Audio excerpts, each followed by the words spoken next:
The Bridge on Maple Lane. There once was a quiet little town wrapped in hills and sunshine, where the birds always seemed to sing just a bit louder in the morning, and the air always smelled faintly of fresh grass and cinnamon rolls from Mrs. Bell's bakery. On opposite ends of Maple Lane lived two boys who couldn't have been more different, at least on paper. Oliver lived in the big white house with black shutters and a fountain in the front yard that never stopped gurgling. His dad owned something important. No one knew quite what, but it involved suits and meetings and phones that never stopped ringing. Oliver had every gadget a kid could want, and his closet looked like a mini clothing store. Jake, on the other hand, lived just down the hill in a tiny blue house that leaned slightly to one side. His mom worked at the grocery store, and his sneakers had seen more school years than they should have. Jake didn't have many toys, but he had one thing no one else did. Rusty, the friendliest, goofiest golden retriever this side of the river. Rusty had a tail that wagged like a metronome on fast forward and a bark that sounded like laughter. He followed Jake everywhere, to school, to the corner store, even to the town library where he'd wait patiently outside, his nose pressed against the glass. Now you'd think Oliver and Jake would never talk, but Rusty had a habit of breaking rules, especially invisible ones like rich kids and poor kids don't mix. One sunny afternoon, Rusty escaped during Jake's nap and galloped straight up the hill to Oliver's mansion,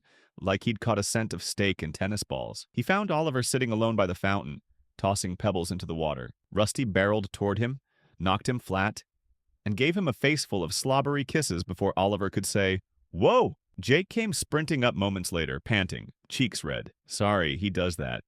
He thinks everyone wants to be tackled. Oliver wiped his face, half laughing, half shocked. Well, he's not wrong. And that, as they say, was the beginning. They started meeting by the old wooden bridge on Maple Lane, halfway between the fountain and the leaning house. Rusty, of course, was always the first one there.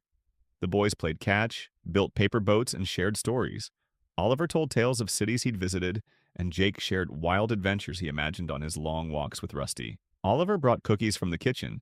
Jake brought comic books he'd read 100 times but knew by heart.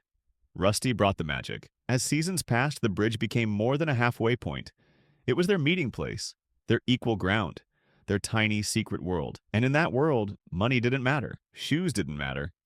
All that mattered was laughter, friendship, and one very muddy, very happy dog.